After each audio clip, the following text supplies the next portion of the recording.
All right, everybody. Well, we're at a couple minutes after 11, so we'll go ahead and get started. And as anybody else joins on, they can just kind of jump into the conversation at that point. So, excuse me. So, yeah, good morning, everybody. This is, excuse me. Welcome to the fourth session of our Re-Engaging the Rural Economy virtual roundtable series. And as you know, today's focus is on the retail sector with a discussion on best practices as we ramp up our businesses and communities here throughout West Michigan. We had a great 3 sessions last week focused on human resources and talent, manufacturing, and community leadership. And this week we pivot squarely to our main streets in our communities. My name is Travis Alden, Director of Business Development at The Right Place and the lead for our rural team. A quick intro for today. The purpose of this virtual roundtable is twofold. We definitely realize the value in all of you connecting with your peers, not just locally, but regionally. We all work in rural areas of West Michigan and certainly have many things in common. So kind of an undercurrent for today, let's learn from each other so we can be as prosperous as possible as we re-engage our economy. The intent for this session today is to be very interactive and have it be a discussion, not just a sit and get type of webinar. So the more we can share ideas and discuss what we're doing to be successful, the more valuable this time will be for everybody. And secondly, today's discussion will also assist our rural economic development team at The Right Place in identifying current issues, opportunities, challenges in response to COVID-19 and further direct our work as we provide resources in the communities that we serve. So I'm going to move forward here a little bit. You might be aware that the state of Michigan is broken up into 10 prosperity regions. We really value regional collaboration at The Right Place, and Region 4 there on the west side of the state is where we operate. You can see the map on the left-hand side. We as an organization directly serve 6 counties throughout West Michigan. Out of the 13 counties, but obviously this is open to everybody kind of in that region. And with that, I'd like to introduce our Rural Right Place team and our special guest co-host for today. So Julie, Jody, and Kathy Jo, our small but mighty rural team, you guys want to introduce yourselves real quick? Sure, good morning, Julie Burrell here, and I support Newaygo County. Glad to see a lot of familiar names on the call today. Yeah, I'm Jody Nichols, and I support Lake and Oceana counties, and also glad to see a good representation of those 2 counties on the call. Thanks for joining us. I'm Kathy Jo Vanderlaan. I'm feet on the street in Montcalm County. Good to see y'all.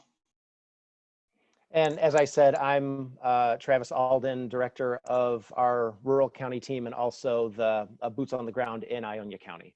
So I'm very pleased with the special guest that's able to join us today, Bob Negen, co-owner of WhizBang Retail Training in Grand Haven. Bob, you want to say hi real quick? Well, hello, everybody. I'm so honored to be here, and I'm so glad that you've chosen to give me a little bit of your time today. Awesome. Awesome. Yeah, thank you very much, Bob, for being here today. So just a couple of housekeeping rules before we dive into the content today. So please mute yourself during discussion in order to limit background noise. I'll use the mute all function as I need to. If you're unfamiliar with Zoom, you can move around where the screens of everybody are throughout on your screen, especially once Bob puts up his content to share. So feel free to move that around. You might just want to click to speaker view just to minimize the space being taken up and just so you can always see who's speaking today. We had about 65 attendees registered for this session today. So in order to keep things moving smoothly, if you have questions or any specific items you'd like to discuss, please put them in the chat function. If you want to send them to me directly, that's fine. If it's something that you'd want to put out to the whole group as kind of like an FYI or for general discussion, feel free to put it out there for everybody, but I'll be facilitating that as we move forward. If you need to exit at any time during the discussion, feel free. We will be following up with all of you with an email afterwards with a recording of today's session, so you can view that later. We're going to do our best to keep this to about an hour, But when we get to the end, if there's conversation still kind of hot and heavy, if anybody wants to hang around and just kind of finish up that discussion and that sort of thing, feel free. And when I call on you with a question, or if you have a question, feel free to please introduce yourself, your name, your business, and where you're located, just for context. It'll help with the Q&A. So just to kind of launch into the conversation, I don't know if there's really been any industry, there hasn't really been any industry immune to the impacts of COVID-19, perhaps none more so than the independent retail sector. And I know I'm preaching to the choir with that. Our retailers are really the lifebloods of our communities, of our historic main streets, of our downtowns, of our commercial districts. And I'm looking forward to today's discussion as one that will help everybody navigate this complicated issue of reopening in order to be as prosperous as possible. And just a little quick intro to Bob, but he and his wife Susan at WhizBang Training have been helping retailers be successful for years with all kinds of resources, tools, expertise, and methods along the way. My wife and I owned a small retail business up in downtown Manistee for about 5 years, and we utilized WhizBang's strategies in our business. And I can speak from experience that Bob knows his stuff. If you haven't seen their social media feeds, they've been hosting a daily video podcast every morning at 9:30, kind of focused on resiliency and that sort of thing for the retail sector during these times. So I definitely encourage you to tune into that. And so without further ado, Bob, thank you for joining us today. The floor is yours. All right. Well, thank you very much, Travis. So, yeah, today what we're going to do is we're going to take a look at sort of the big picture, and then I will share some tactical stuff. But because we want to keep this to an hour and we want to have some time for conversation, and because you're primarily, economic developers and DDA directors, rather than doing a lot of tactical stuff, I'll just share some, give you a taste. And then if you want more, you can send your merchants to our resources. Like Travis said, every morning now for the last 8 weeks, we've been doing a Facebook Live called Coronavirus in the Independent Retailer. It's about 15 minutes long. Every Tuesday, we do a community forum where people are allowed to ask questions. There's just a lot of free resources for your retailers. So today I'm going to be speaking to you primarily as influencers, for people who are thinking about retail and what the coronavirus and COVID-19 means to retail, what I think it means to particularly to small independent retailers, and what you can do about it. So I am going to share my screen here.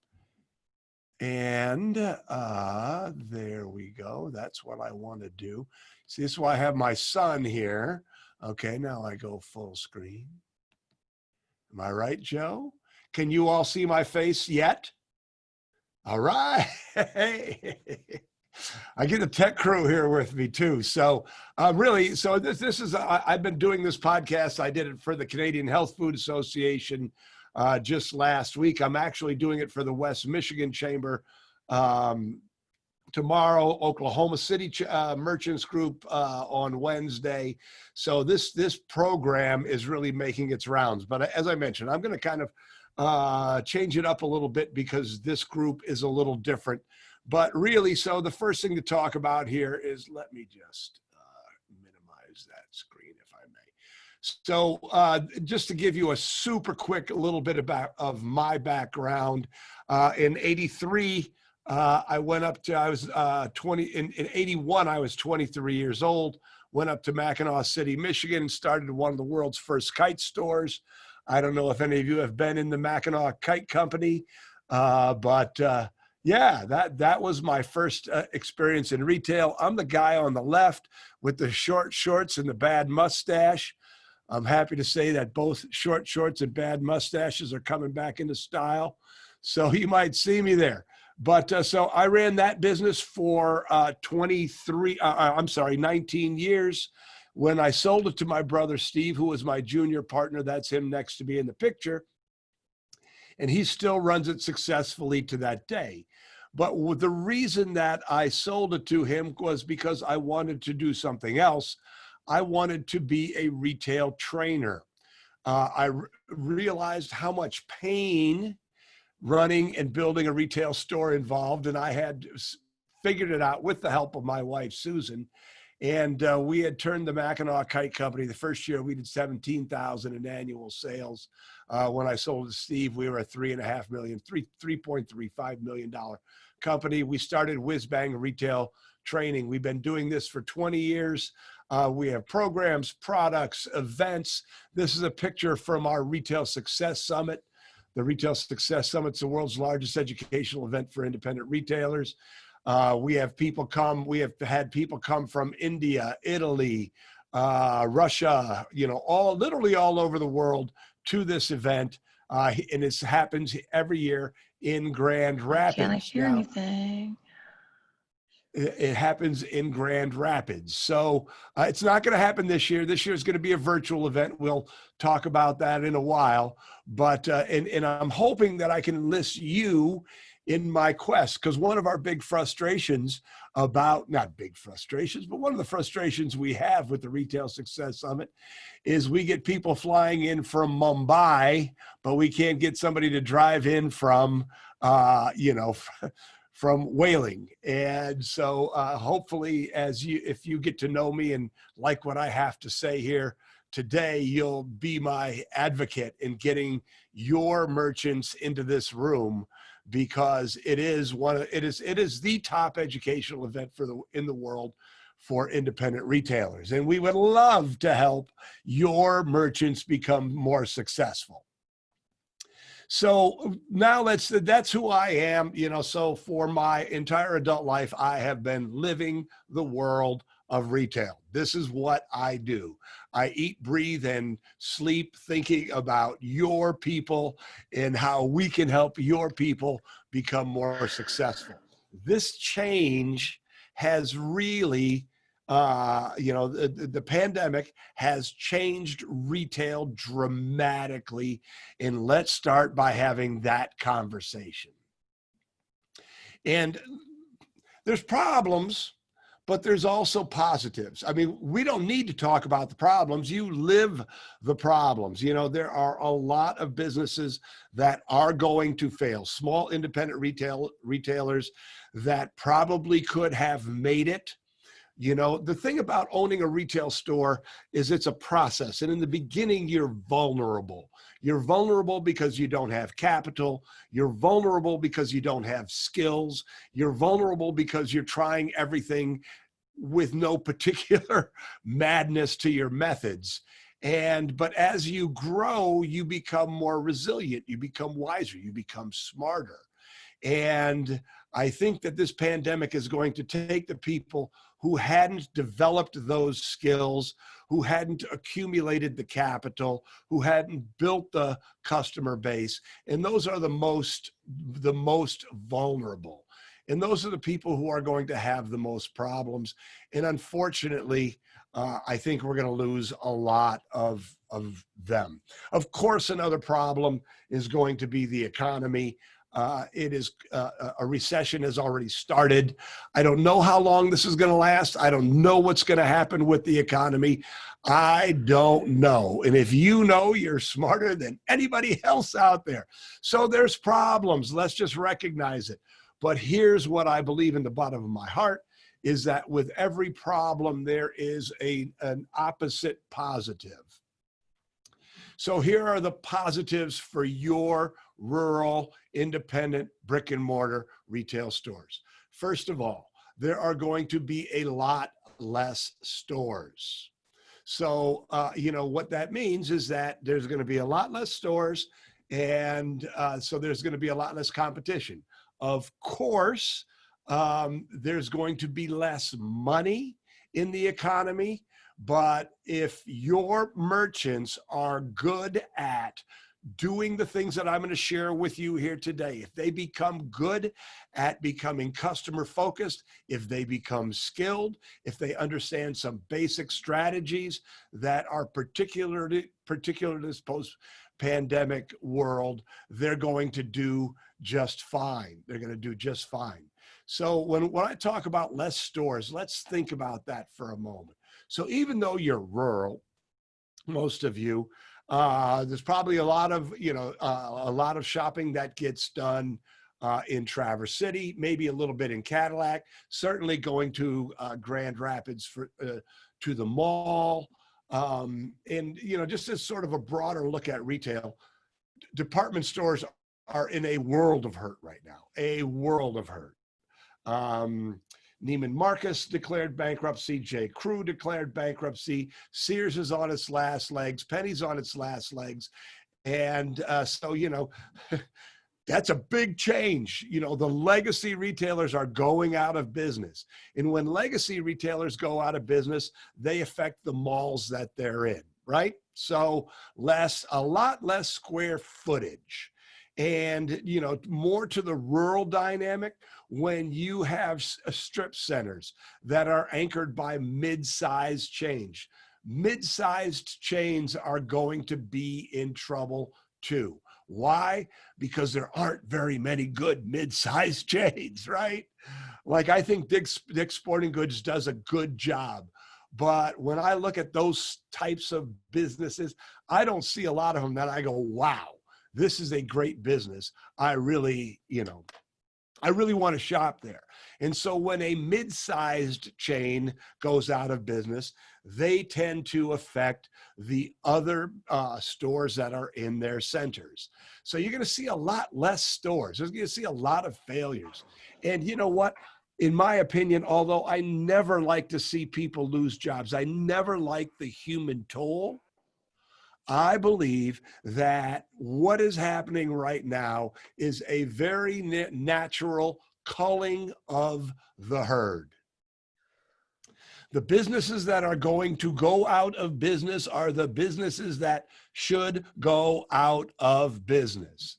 It's just that there's a lot of bad retail. Can we all agree on that? There's a lot of bad retailer. You walk into a store, you go, what in the heck what are they thinking? And so the positive is that there's a lot less shopping options. So the money has to go someplace else. Another part of the money going someplace else dynamic is people are not going to be going to restaurants for a while. So a lot of the money that went to experiences, food, movies, things of this nature, concerts, now has to go someplace. And the positive is, if your merchants, if independent, brick and mortar, retailers get good, they are going to get some of that money. And I believe it to the bottom of my heart. And Travis talked about this in the beginning of the hour. Your merchants are the heart and soul of your communities. When somebody comes to Grand Haven, when a guest comes to Grand Haven, to someone's house, the Grand Haven native doesn't say, they say, let's go to the beach and let's go to downtown. They don't say, let's go to Myers. They say, let's go to the beach, let's go to the downtown. And your downtown represents a lot of what your business is. What your town is. So this is a really, really positive thing. So, and the other thing that I'm really starting to see, and I'm sure you're seeing it too, is that people are starting to understand what treasures they have in their independent retailers. It's easy to take it for granted when it's there. It becomes evident, the value of a good retail community becomes evident when times are hard and people are going, oh my God, this may not be here. We better figure out how to support our local merchants. And I see that happening a lot, that people are recognizing that they need to support the local merchants. And so those are all the positives. And when you look at, when you look at I call it the right sizing of retail. Big stores are going down. America's had way too many storefronts and way too much square footage. That's shrinking back into a more manageable number. The bad stores are going out of business, and people are starting to recognize that their small independent retailers are valuable parts of their community. All this leads to good independent retailers getting a good share of that extra money. Huge, huge, huge caveat. Good independent retailers. This is one of my big passions right now. Is it's not just enough to survive. What needs to happen right now is that your merchants need to start skilling up, for a lack of a better term. It's no longer enough to open the door at 10 o'clock and close the door at 6 o'clock and hope you do business. Now is the time for your merchants to get serious about getting good. I've created a model called the retailer's journey. And the retailer's journey, the first step in the retailer's journey is this thing called shopkeeper. And I was a shopkeeper when I started the Mackinac Kite Company, right? I was a guy who loved flying kites. I didn't know anything about business, nothing. I was a terrible merchant. But then there's the next step in that journey is what we call retail pro. And that's, and it took me many years to become a retail pro. But that is the retailer who has the skills, who has the chops to really run a great business. And it is easier now than ever to become a retail pro if you are willing to invest the money and the time in developing your skills. So does anybody have any questions so far? Comments? I have a question. Yes. And when it comes to translating these positives, it's really hard for people, especially in small communities like the where I work, for example, the village of Middleville has 3,000 people in it. So it's really hard for them sometimes to distinguish between which is a bad business, because they probably know the owners of all of the businesses because it's such a small community. So how do you translate that to them in a way that, it's not all doom and gloom? How do you get that positive message out that, yeah, there's businesses closing, but that's new opportunity when there's so much skepticism in the community right now? Yeah, absolutely. Well, so much of it is everybody taking the positive attitude. So you can respond to doom and gloom with, yeah, this is too bad, or you can respond to doom and gloom, which is what I think the truth is yes, businesses are closing, but guess what happens when business closes? New businesses will come in, and the good businesses are the ones that are going to survive. So and I've seen this happen again and again and again. So as independent retailers, we are the cockroaches of commerce. So as long as there are empty storefronts and there is a dream, somebody is going to take that spot in Middleville and do something interesting with it. So, when you hear all that doom and gloom, you can talk about, yes, this is a difficult time, but it is only a time of transition. Middleville's probably been there since the late 1850s. How many ups and downs? So yes, so if you're talking to somebody in the community, the answer is yes. I'll tell you what you should do. You should go support those people right now. You should call on the phone and buy a gift certificate. We have a little house in Mackinac City, Michigan, and I just called yesterday and bought a $100 gift certificate to the Keyhole because I sure want the Keyhole to be there when I get back. So our family is being very proactive about who we shop with, who we buy gift certificates from, who we donate to. We recently donated a couple $100 to 7 Steps Up. It's a music venue here in Spring Lake. Why? Because they are important. So when that happens, when you hear that doom and gloom, remind them that this is a moment in history, not the end of history. But then also remind them that they need to be very intentional about who they support and how they support them. Because that $100 gift certificate right now means so much. It's not just the $100, it's the emotional support. I would encourage you all. So we have a Facebook group, closed group. You're all welcome to join, of course, called WhizBang Retailers. And I saw Teresa's on here, and she's a member, but there's, I don't know, 4,500 members right in there right now, or is it 35? I don't know, a lot. And the conversations are super, super, super robust. And if you really want to get a good bead on what's going on outside of your community and see how other people are feeling, I'd encourage you to join that group. And there is tremendous, tremendous optimism. And so much of it comes from, it comes from these little gestures, like people saying, every Sunday when I wake up, I post, what's your positive focus? What good things have happened this week? And usually 50, 60, sometimes 70 people will tell the great things that have happened that week. And so many of the comments have been around, man, my community is supporting me. Somebody came in and, somebody from out of town who I see about once every 3 years bought a $500 gift certificate. So there is hope. And you, as an influencer in your community, you need to not get in on the pity party. You need to make sure that people recognize, A, there's a long arc of history, and that, yes, there'll be some empty storefronts, but they will fill up. And B, if somebody says something, be really, really firm that what they do right now makes a big difference, both financially and psychologically, on the people who are still in business there. So does that help?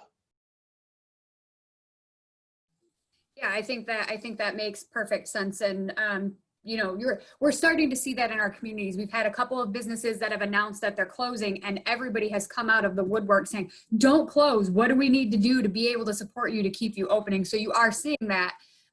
It's just getting them to be more proactive than reactive, because they're waiting until it's too late to say, hey, we need help. They should be saying, buy gift cards from us right now. You can use them whenever. You don't have to use them at all. Right. So it's, yeah. So now I'm going to flip that around a little bit too. Because what I'm talking about is what I was referring to there was when you were saying to me, when people in the community are saying, people are going out of business, what do I say to them? Here's what I'm saying to you when people who are your merchants are saying going out of business. Having people buy gift cards is one thing, but here's what I can tell you. I can tell you that there are people in our community, excuse my language, that are kicking ass by themselves, doing things they've never done before. I'll give you an example. Susan Glenn Wallace owns A Piece of You, which is a knitting store in Bay City. And she came to our Business Breakthrough Accelerator program, which is one of our higher level programs we hold here in the office. And so she, wasn't allowed, nobody was allowed in her store. So she started doing Facebook Lives, and she got good at doing Facebook Lives. Now she's doing virtual knitting programs. She is over last year. Last month she was over last year. She did it all by herself, and it's because she's hustling. When in my podcast, there's a couple things that I always emphasize. One is this idea of the Aaa mindset. And the Aaa mindset is a model that I developed to help people make decisions when things are changing all the time. And AAA stands for assess, adjust, and advance. And when things are bad, if the assessment is, oh my God, things are really bad, the adjustment is not panicking. The adjustment is, what the world am I going to do to advance? And the other thing that I talk about all the time is the hustle. And, you know, if any of your merchants are really want to stay in business, but are feeling it difficult, I would encourage them to, you know, join WhizBang retailers, get in there, listen to the ideas, participate in our community forum. Susan and I have been working really, really hard to give retailers like your retailers both the skills they need and the hope they need. There's one other thing that I want to talk about real quickly before we move on, because it sounds like this is fairly prevalent. You probably have conversations with people who say, I don't know if I'm going to make it. I created a podcast that I later turned into an episode of Real Retail TV called, Joe, could you look up on your, do you have your computer with you? I think it's called What to Do When You Feel Like Giving Up. So if you go to our website, whizbangtraining.com, on the primary navigation, there's a blog designation, and there are weekly video blogs. And I did one called, and that's what Joe's checking right now, What to Do When You Feel Like Giving Up. And it really is sort of, when you feel like giving up. And it's an evaluation of, you know, how to think about it if you think you must give up but don't want to give up. And it's also an exploration of sometimes it's all right to give up. You know, I've been through 3 crises in this. I mean, I've been in business for 40 years. I've made more mistakes than you could ever possibly imagine. You know, my business has been beat down to the ground where I didn't think I'd be able to make it again 3 different times. So I've got a lot of experience and a lot of perspective. So I'm encouraging you to share all of these things with your merchants because they're not alone. I've been there. They're not alone. There's thousands of people in WhizBang retailers who are there to support them and things like that. You know, and I know that they have you, but I would just encourage you to, you know, to get them involved in these resources. You know, a lot of people watch my podcast every morning at 9:30. Why? It gives them encouragement, gives them ideas, but it gives them encouragement. So what was that helpful?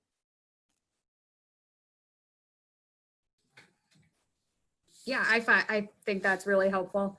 It gives us it addresses both avenues. It addresses the community and the merchants, and it gives us ways to talk to both of them and how to move forward and comfort both of them, which you need both of them in order to move forward. You have to have community support and your business community support. So you are absolutely correct. And that's what I was trying to do. So glad, I'm glad we got that done. And that was a great question too, by the way. So here's the thing that I want to encourage us to recognize when we look at, you know, big business, Amazon, because everybody becomes more and more afraid of Amazon as all the other brick and mortar stores do it, is this idea of a freighter versus a dinghy. And I know that little boat on the bottom isn't a dinghy, but my PowerPoint creator, we're in Michigan. I can't fool anybody about types of boats. But so think about this for a moment. A freighter has unique advantages.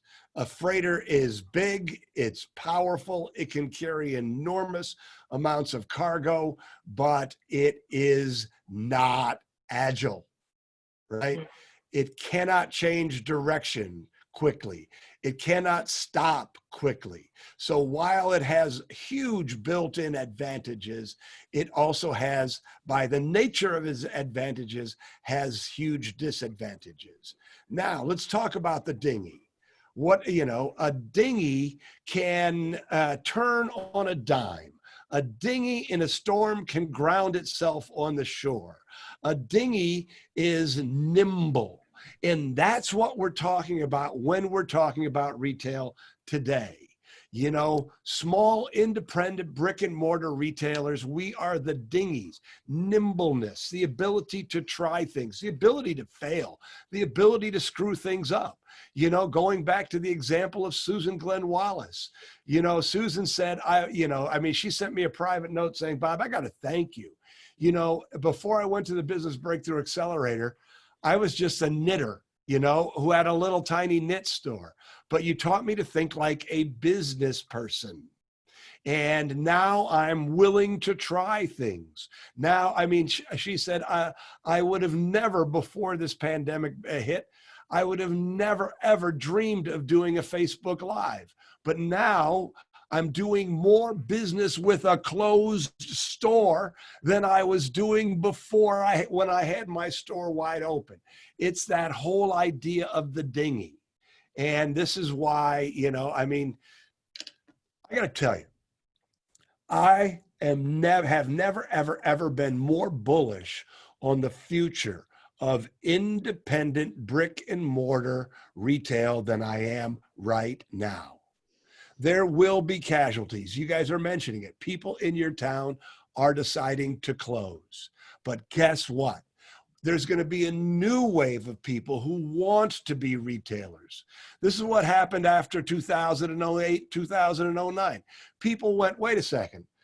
I thought I had a corporate job that was going to provide me with lifetime of security. And here I am out on the street. I've got a 401k. What am I going to do with the rest of my life? I'm going to do something I've always wanted to do. I'm going to open a bike shop, a tackle shop, a women's clothing boutique. I'm going to do something. So people are going to die or go out of business, but new, more vibrant, people who recognize the importance of education and skills are going to take their place.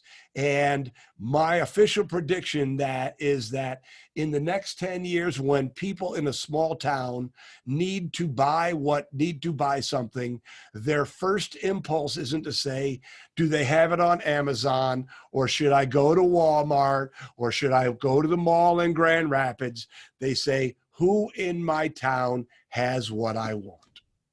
And they're going to go there not out of pity, not out of, I want to shop local. They're going to go there because that local independent merchant is the best choice. They give the best experience. They have the most knowledgeable. Their prices are fair, and the experience is excellent. So there's my little rant. Okay. I hope you don't mind. So now let's talk about marketing. And marketing, Susan and I define marketing is the business activity of presenting products and services to your potential customers in such a way that makes them eager to buy. So a lot of people think of marketing as buying advertising, but it's not. It's all the things that you do that really go into, you know, making somebody go, oh, I love that place. Oh, I love that store. Oh, that store is awesome. And so when you teach, or when your merchants really start to understand what they're doing with their business, that they're in the business of building relationships, and that they're in the business of getting their customers back in again and again, then they're in the business of developing lifetime value of a customer. You see, wise, immature business people are looking for the sale. I mean, unwise, wise merchants are looking for the customer, because a sale is a single transaction. A customer represents multiple transactions that equal lifetime value. So I don't know if any of you have been here to Grand Haven, but here in Grand Haven, there's a store downtown here called Fortino's, and they're about 110 years old right now. And at the Mackinac Kite Company, we were their tenants, next door neighbors, for several years. And Paul is now, well, there was 3 generations of Fortino's, and then now a friend of ours, Kelly Larson, owns it. But Paul was the 2nd generation. And Paul and I got along famously. And, you know, he'd talk business, and he really liked me because we were the young guys who were out going and getting it, you know. What he told his daughters was, oh, I like Bob and Steve. They have spirit.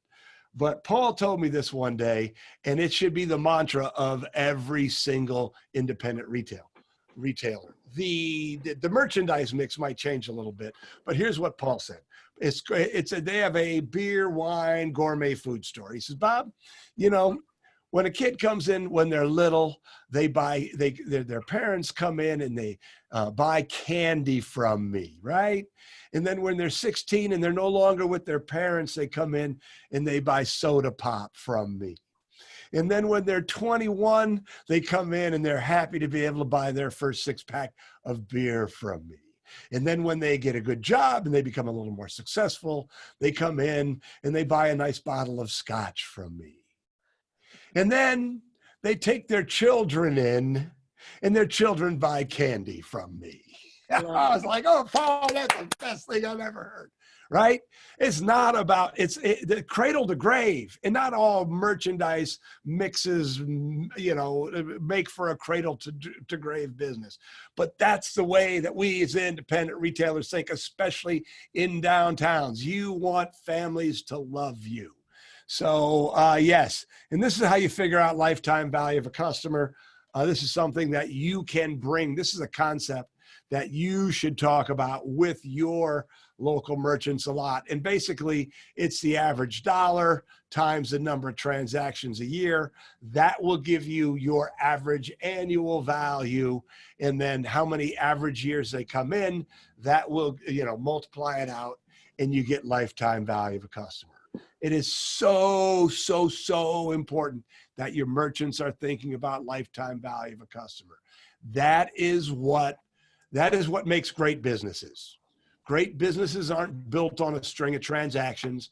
Great businesses are built on a loyal customer base that comes in again and again and again and again and tells their friends who come in and become part of that loyal customer base. This is how we build a small town retail business. All right, questions or comments?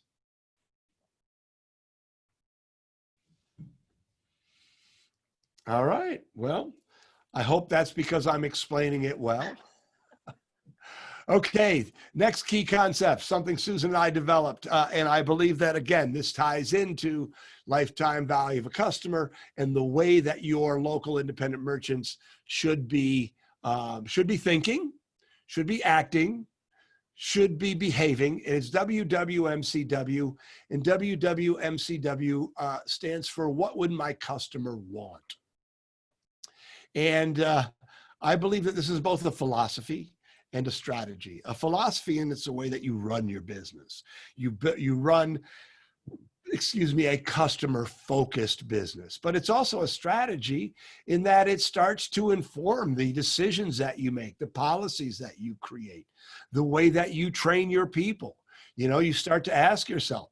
So, you know, one of the things that happens in small towns all the time is people do not keep customer-friendly hours, and they lose their customers to the strip centers, to the big box stores, to Amazon. And so when you start to look at your small, you know, rural retail business through the lens of WWMCW, you say, what hours should I keep? What hours do my customers want? What kind of return policies do my customers want?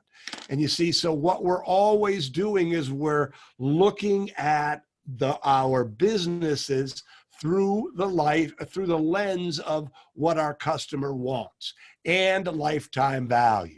You see, because when you start thinking that way, I'm going to give my customers what they want, they're going to respond by being more loyal, spending more money, their lifetime value will increase, they will bring their friends, they will become our passionate advocates.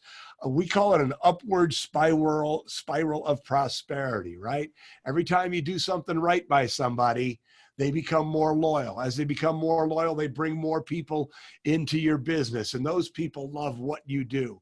And so it just keeps going. You know, it's this customer base that just keeps growing. This is how we build a business in the future. Questions or comments so far? I had a quick question. Sure.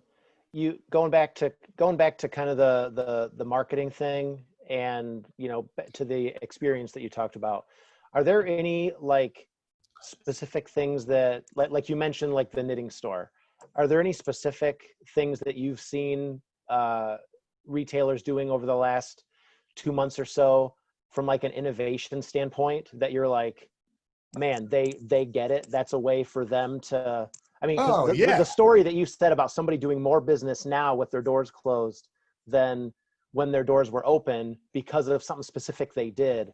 I mean, that's, to me, that's gold right there, you know? All right. So here's what we're going to do. We're going to shift this a little bit because we're talking high level.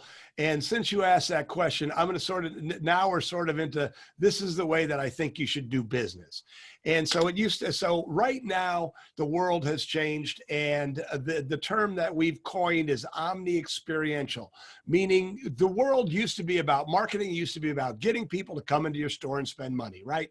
Most small town merchants may have had some really, really weak e-commerce capabilities. I mean, some have good e-commerce capabilities, some social media presence, but rarely were independent retailers crushing it on all platforms. I mean, had a great website, had a great in-store experience, and had a great social media presence.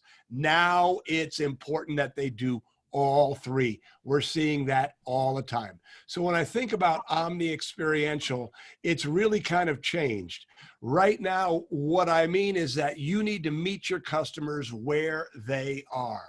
And a wise man said, actually, it's me, I just like doing that. It's not your customer's job to remember you. It's your job to be remembered. So you need to give your people more selling options. You need to sell in store. You need to sell on social media. You need to sell with your website. You need to sell via phone. You need to sell via appointments. You know, it used to be everybody just came in the store. Now it's all changing. People want more delivery options. You know, not everybody wants to come into a store right now. Am I right? You know, it's a dangerous place, potentially dangerous place. So good stores is omni-experiential. They're letting people buy different ways. They're letting people get their stuff different way. In-store, curbside, local delivery, shipping, you know, so many different things are happening. So we're going to pass by this one real quickly. No, I'm going to spend a little bit of time with it real quickly because we are right now in countdown to opening. We don't know when Whitmer's going to, you know, she says the 28th now. Let's just go with that. So let's just assume the 28th or May 1 is, or June 1 is the day that it's open. Let's just make that because it's a nice number. So your merchant should have a countdown to opening. Their windows should have giant signs, and every day it's 10 more days to opening, 9 more days to opening. This countdown to opening should be posted on social. It should be on their website. There should be a contest around it. You know, so if you have somebody who's doing curbside or any kind of sales right now, whether they're shipping it, anytime that somebody makes a purchase between now and opening, on opening day, I'm going to draw, you know, so I'm sorry, I'm getting ahead of myself. I get excited. So it's 10 days to opening. If you buy something today, you'll get 10 chances to win the prize. If you buy something tomorrow, when it's 9 days to opening, you get 9 chances to win the prize. So you're building this all up, and they can pick it up curbside or they can get it at the end. So then at, you know, that when the first day of opening, maybe right before opening, you do a big drawing and you do it on live and somebody wins. Here's a little trick. Go to your vendors and get lots of donated prizes so that the contest is compelling enough that people want to participate. But we want to have a lot of buzz around opening, you know, and the buzz needs to be not "we need your money." The buzz needs to be "we miss you. We can't wait to be open. We love our customers. I'm using Middleville because that was the example. We love Middleville. We're just so excited." So the attitude, which is so important, needs to be all about We just can't wait to be open. Another great idea when it comes to a store opening is to have a store tour video. And this video should do a couple of things. And you can actually do several videos if you want, but the most important video, or the beginning of the video, needs to be about safety and sanitation. This is people's big concern. Can I come into your store and remain safe? But if you make a video and post it on social media, put it on your website, send it out as an email. It's like, hey, I'm Bob Negen, and we can't wait to open our store next Thursday. And I know that some of you are really concerned about the COVID-19. Here's what we are doing to keep you, our team, and me to keep everyone safe. And then you go through your protocol. And by the way, every merchant should have a written protocol, and that protocol should be over communicated, way over communicated. So this store video is one thing. And by the way, doesn't need to be fancy. It can be done with an iPhone and a selfie stick. You could also have what's called a sizzle reel. And a sizzle reel would be, walking around the store. Wow, I can't wait to be open again. Here's all the new things you've done. Since we've been closed, we painted the stores. We've moved this merchandise over that. We've gotten 4 new boxes in. I didn't want to open the boxes because I wanted to share what was in the boxes with you. And, just a sizzle reel, just get people excited about what's happening. Another thing that you can do is send gift certificates. So send a gift certificate to your current customers. If you've been part of our community, like Travis has the Retail Mastery System, you know that that gift certificates are typically used as a way to get new customers. But I'm encouraging you or your merchants to send a gift certificate to their current customers. What are we trying to do? We're trying to make our current customers feel comfortable being in our store.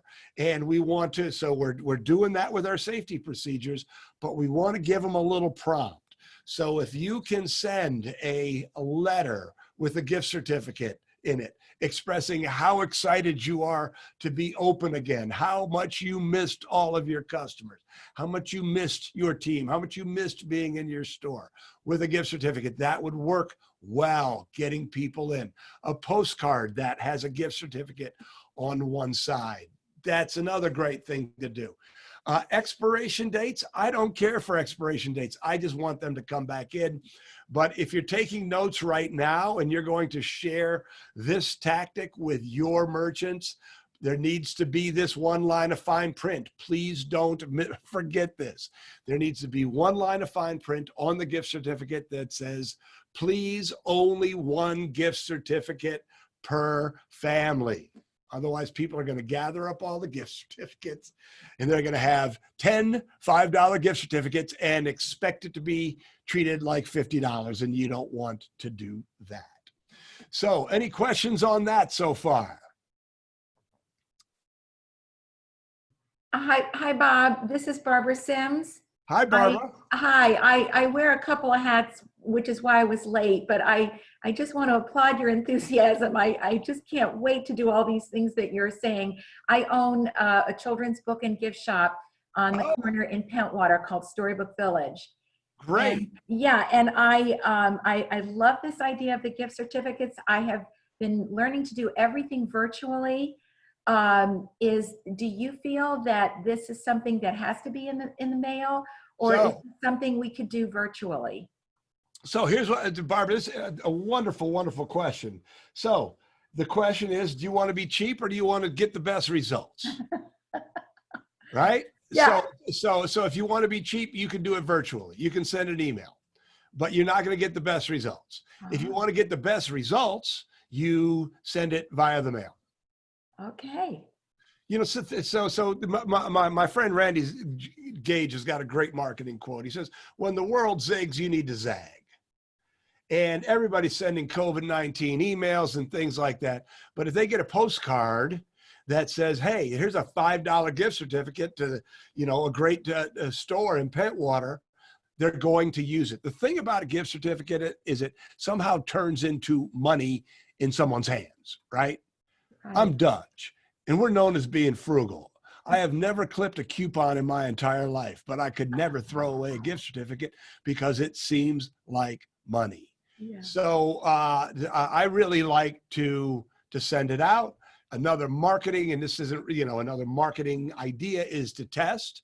Let's say you've got 1,000 people on your mailing list, send 500 of them an email and send 500 of them a postcard or a letter. And then when they come in, which wins? You see, here's the deal. You don't know the truth. I don't know the truth. Your customers tell you the truth. Let me share something with you. We made a Facebook ad. We made one of them. We have a really nice, a home studio that we built for the pandemic. We're in the office right now. But so we did 2 videos for the ad. One video was in this beautifully lit, you know, well-produced video. And the other one, I went out into the woods behind our house and did it, you know, again, nice quality camera and good production, but it was out in the woods. And, you know, like my son, the videographer, said, oh, I'm sure the produced one was going to win.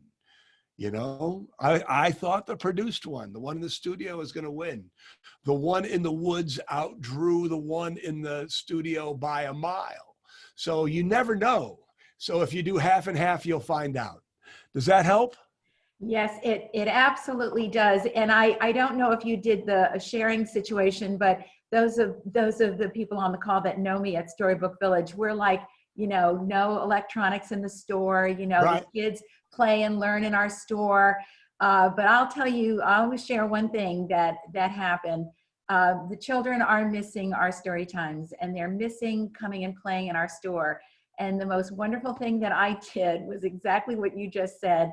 I found the button on my cell phone for Facebook where you create a post, but you can do a live video feed. I mean, I was worrying about a production and making sure I had, you know, all the equipment and all. Well, my husband videoed me reading a story to the children with our puppets.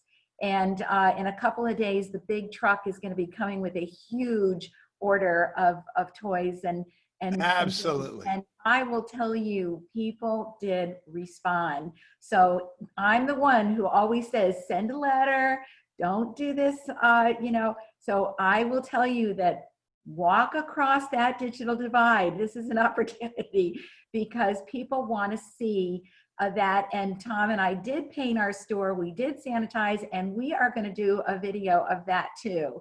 So those are 2 things I want to share, and 2 things I wanted to thank you for. Oh, you're welcome, Barbara. And so I don't know if you mentioned you got on a little late. I would encourage you to go to and join our Facebook group, WhizBang Retailers. So many great ideas. We've been on this Facebook Live thing for a while. So this is what I was going to talk about next, actually, is there's live social media events are becoming so much more relevant right now. And it's so very, very, very important. And we're running out of time here, but I wanted to just share a really important concept here. There's 2 different lanes when it comes to live media. And one is content. That is, Barbara, that is you reading a book live. It is, if you have a kitchenware store, it's you teaching recipes. If you have a bike store, it's teaching them how to do repairs. That is content. But then there's also selling, and those are just as effective, and you want to do a little bit of both. Susan Glenn Wallace, A Piece of You, she does a nice blend. She teaches and then she sells, and she's just absolutely crushing it with it.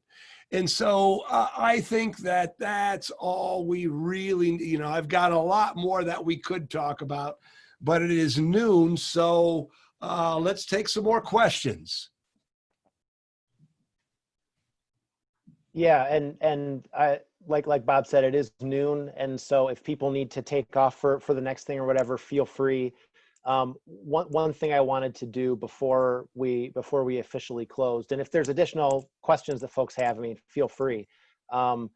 If there's one thing, Bob, that you think is going to be fundamentally different from how independent retail is done kind of post-COVID, you know, you think pre-COVID, post-COVID, if there's one thing that maybe folks are implementing now that's going to continue, that's just like fundamentally different from prior to this, what would that be in your mind? Oh, I think it's that omni-experiential. It's omni-experiential. You know, people expect to be able to shop the way that they want to shop, and that's the way it's going to go. So, you know, you're going to have to, excuse me just a moment. I have to run away for just a moment, okay? I am so sorry. While Bob's away, Nicole, you had a question about hours, limited hours of merchants in the community. Do you want to mention that? That might be something interesting to kind of crowdsource from the folks here regarding hours in their commercial districts. Yeah, he had talked about, you know, making sure your business is open when your customers can be there, and, you know, having a customer focused business and hours and whatnot. So we actually ran into that exact situation at the end of last year with our farmers market. Middleville is a bedroom community. A lot of our community works between the hours of 8 and 5, and the farmers market was held on Friday morning from 8 to noon. The vendors were absolutely convinced the reason why their sales were declining year after year after year after year was because the community didn't know about the farmers market. We did a survey, and 80% of the people that had, of the people that responded that had said that they had not visited the market, 80% of them knew that it existed but couldn't go because the hours didn't work. So we took that information to the vendors voted. We decided to move the market from 8 to 1 to, it is now a 3 to 7 market, and it coincides with our Riverbank concert. One thing to know about our market is it's not traditional. We have a 2 to 1 makeup of artisan vendors versus actual traditional farmers market vendors. So produce, bakeries, you know, foods, things like that. We only have like I said, about a third of our vendors are that. So we made the decision to move the market, and now this was going to be the first year implementing that. And while there's still a lot of general support from the community, our concern now is that we're not going to be able to have the complimentary event that goes with it, which was the Riverbank series. If they keep the group size limit to 50 or below, we're going to have to look at how we do that. If we're able to feasibly do that in the space that we have, or if it's something where we just encourage, you know, drive up concerts where people kind of stay in their car. Our amphitheater is adequately loud that they will be able to hear it in whichever parking lot they sit in downtown. So that won't be an issue. But that was a hard pill for some of our vendors to swallow. They felt like that people would come, we just need to advertise more. And it's like, no matter how much money you pour into advertising, it doesn't change the fact that 85% of your community is at work from the time that you are open. It doesn't matter how much money you pour onto that. It's not gonna fix it. So we made that decision, and now we're interested to see how it goes this year with everything else that's going on. I think even without the concerts, I think that people are looking to get to that sense of normalcy that they had before. And I think people are going to come out to the market regardless of if there's another event going on, just because people want to get out and do stuff. And it's it supports those local vendors too. Most of our vendors they're all Berry County people for the most part. So it's people that, you know, the community members know, the other vendors know them. They want to come out and support them.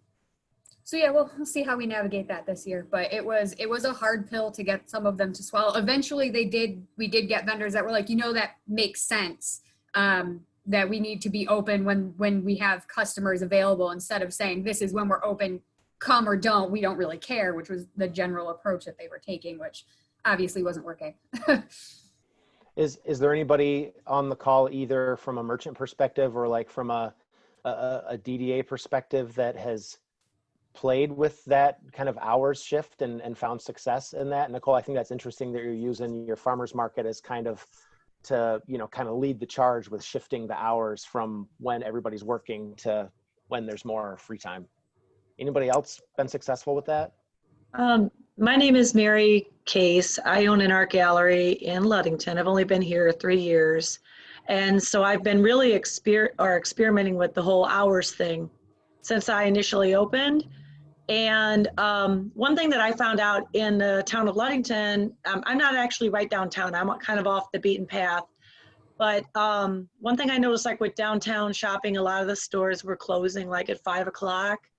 And during the tourist season, you know, folks they're at the beach all day.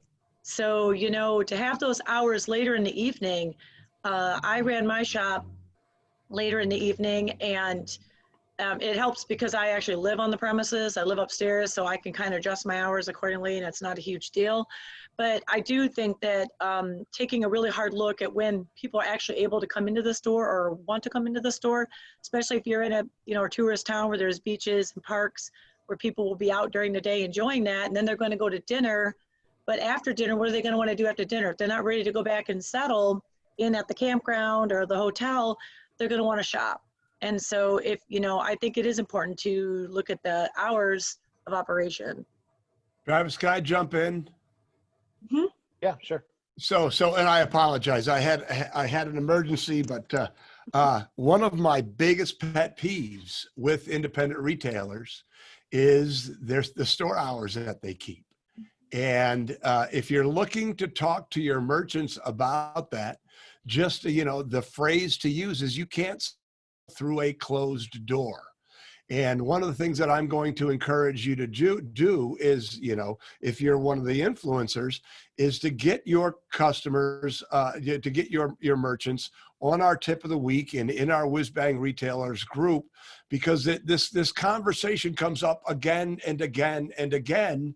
And there's this slow shift in the mentality of the group to the realization, just because we've been pounding on it so much, that your store does not exist to serve your lifestyle. It exists to serve your customers' lifestyle. Yes, and when you serve your customers, they, you know, then all of a sudden you're going to get the benefits from it. But to her point, you know, when we teach retailers, we say if you should keep the same hours as the mall. And oh my God, people hate to hear that. But why does the mall have the hours that they have? It's because that's when people shop. You know, if you have a town in a store in even a small town, lots of the people in that town go to Grand Rapids, go to the bigger towns to work. And if you're closed at 5 o'clock, you're basically telling people that they can't shop with you, because if they have a job and they are commuting, they're not going to be back in time. And, you know, here in Grand Haven, we're half tourist, half local. And it just shocks me how many people close at 6 o'clock every night. 5 o'clock, you might as well stick a fork in your foot. You know, you're never, these are the sorts of things. Travis, you asked me what it's going to be like after the pandemic. The people who are open from 10 to 5 and closed on Sundays are not going to make it. It is not going to make it. Or I know people who close on Saturday at 3, close on Sunday, 10 to 5. You just cannot compete when you're playing the game that way. So one of your challenges as DDA directors and things like that is to sort of bang that drum that if you're not there when people need to shop, you're putting yourself at a severe disadvantage. Now, I'm going to say one more thing. Oh, and this creates so much controversy when I say it. And it was like on WhizBang retailers. Here's what I believe. You have to do everything you can to be successful, including keeping store hours, customer-focused store hours. If you want to be successful, you have to keep customer-friendly store hours. You have to have customer-friendly return policies. You need to do all the things that I was talking about when I talk about leveling up, skilling up, becoming a real retail pro. And that's what it takes to be a success. Okay? You have to play the game differently than you're playing it now. But as a store owner, when you are the store owner, you earn the right to do whatever you want, right? If you own the store and you want to close at 5, that is your right. You can do that.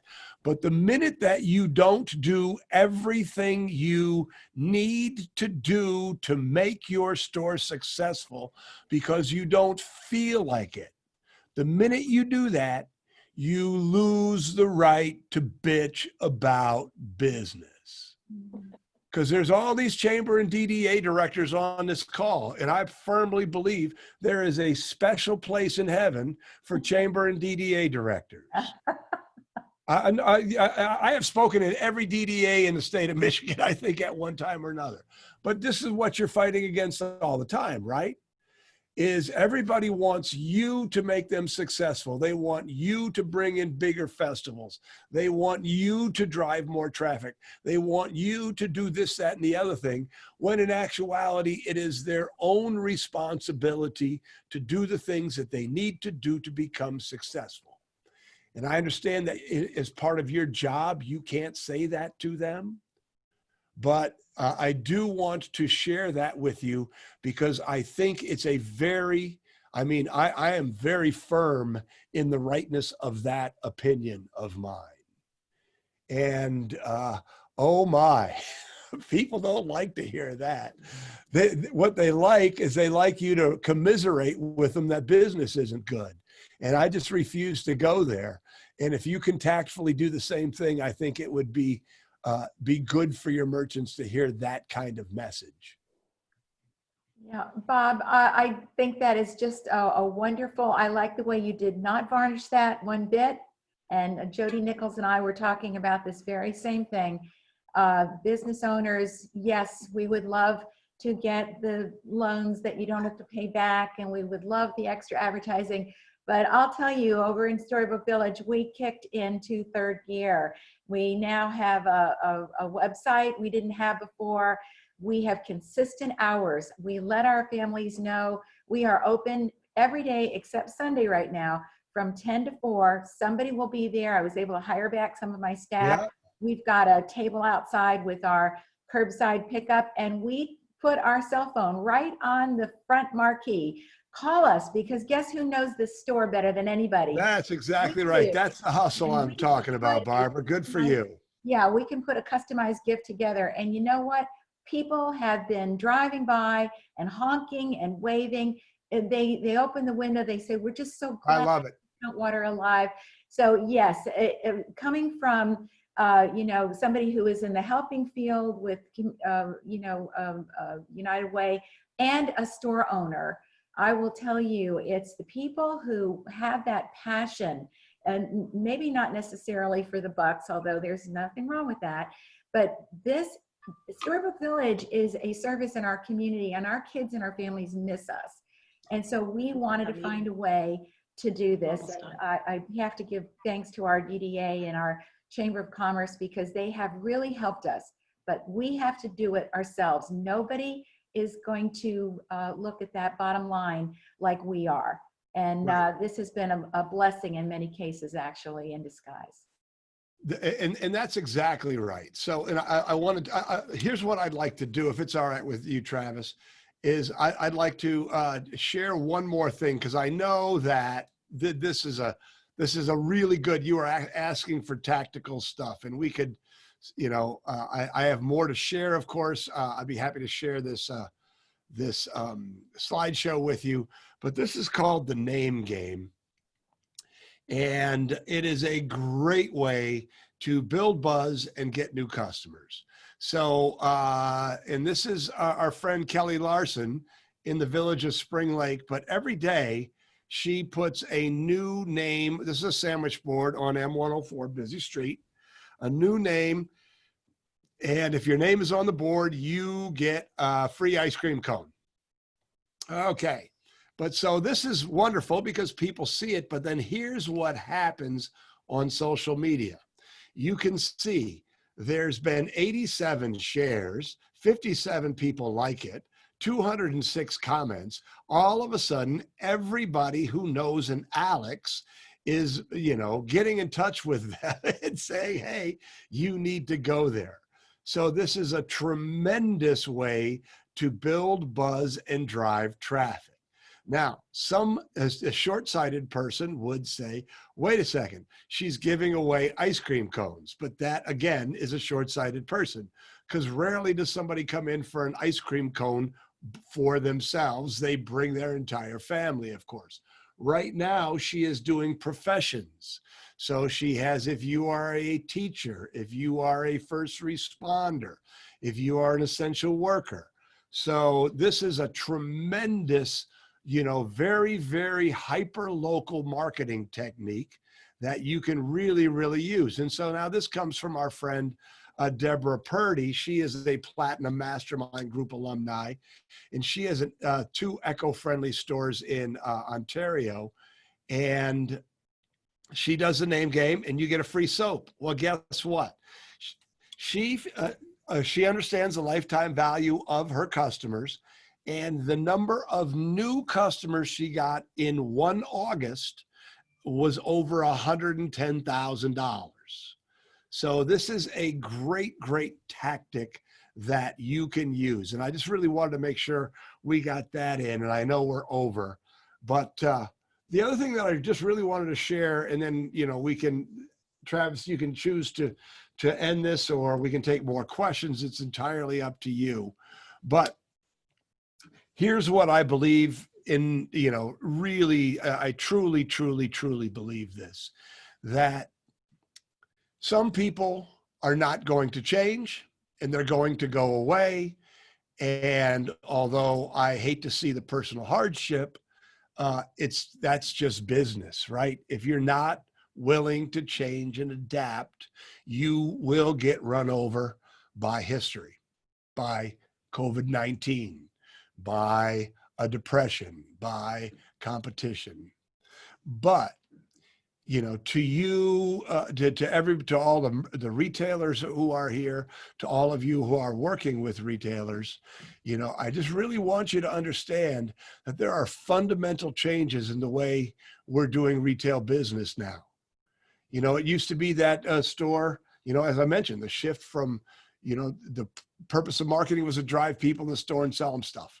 Well, now the purpose of marketing is to get them onto your Facebook Live so they can buy on Facebook Live. Or the purpose of marketing is to get someone to participate in some virtual event that you have. Everything is changing and everything is growing and everything is becoming new. And the people who see the problems pointing to opportunities are the people who are going to thrive. And, there were mentions of, what do you say when my district is suffering and stores are going out of business? What you say is the good ones will survive and the good ones will come and revitalize our downtown, because the people who survive this will be more resilient, more skilled, more optimistic, more courageous. They're going to be better equipped for the future. And that's what we need with independent retailers. We don't need storefronts that are filled. We need storefronts that are filled with great merchants, the kind of merchants that make the members of your communities proud, the kind of merchants that when a guest comes in from out of town, the members of your community can't wait to bring them into your downtown or into your district. So even though this is a terrible time, really, really great things are going to come of it, in my opinion.